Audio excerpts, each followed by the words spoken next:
So I want to talk a little bit now about why we need to advocate at all for English learners. Again, speaking to the choir with all of you.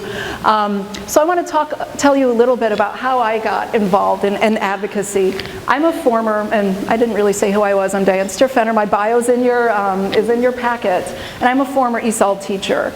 I taught in Germany and I taught in Mexico. And my first real US teaching assignment was in a rural southeast community in the US.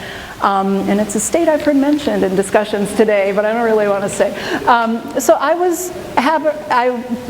ended up in this state after having taught in Mexico.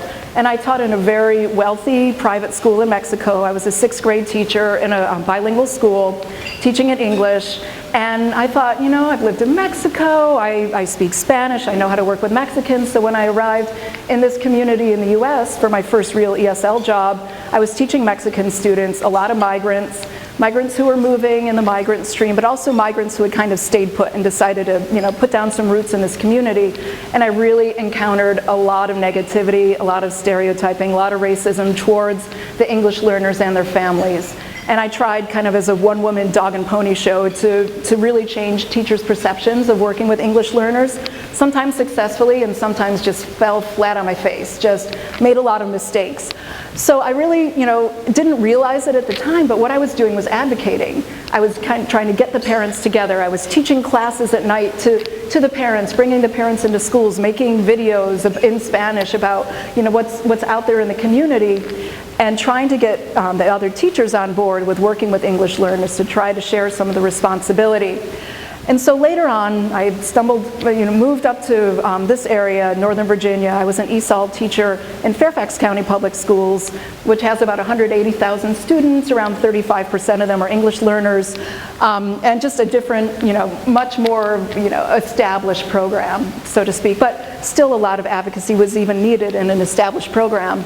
And started working with TESOL as their Council for the Accreditation of Educator Providers, their CAPE program, working with universities across the US in terms of teacher preparation.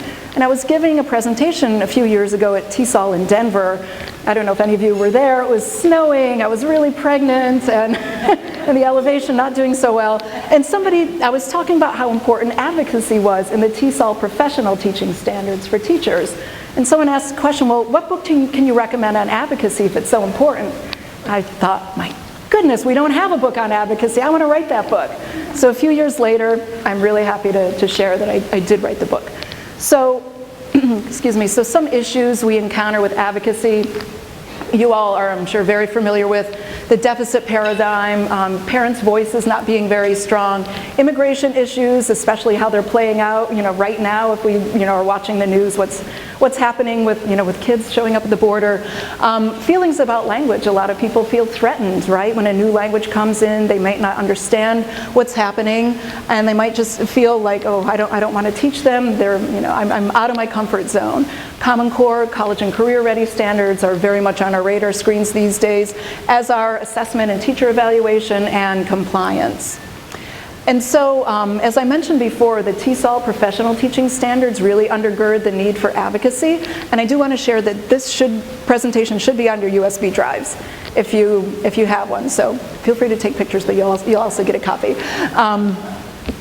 So the TESOL standards and the National Board for Professional Teaching Standards, when they were both revised at around the same time in about 2009, 2010, I was also fortunate to be on the committee to revise the ENL standards from the National Board and to see these overlaps in advocacy. So you'll see that advocacy is definitely highlighted in both sets of standards. So we're not the only ones who kind of think it's important.